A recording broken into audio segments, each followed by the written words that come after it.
Satu, dua, tiga. Assalamualaikum warahmatullahi wabarakatuh. Ingkang kinurmatan Bapak Widodo minangka guru basa Jawa serta kanca-kanca sekelas ingkang kula tresnani. Semoga kita tansah ngaturaken puji syukur dumateng Gusti Allah Subhanahu wa taala awit saking rahmatipun kita sedaya saged kempal ing papan menika kanthi sehat. Bapak Widodo serta kanca-kanca sedaya wonten ing kalodhangan menika kula badhe ngaturaken sekedhik babagan tata tertib.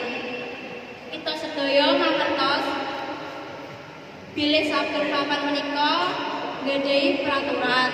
Menapa malih wonten ing lingkungan sekolah.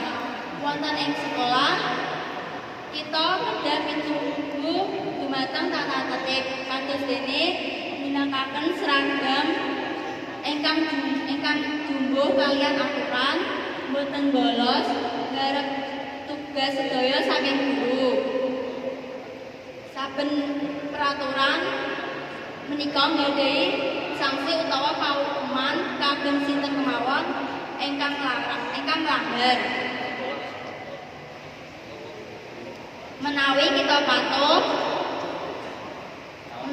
patuh dumateng tata tertib wonten manfaat ingkang saged kita raosaken kados dene kita uwal saka paukuman, kita dados tiyang ingkang disiplin, cekatan lan bertanggung jawab.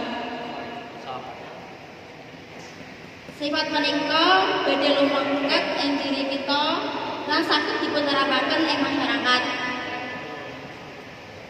Menapa malih kagem kita siswa-siswi SMK, sifat menika utamanipun mengke nalika kita magang ing dunia industri.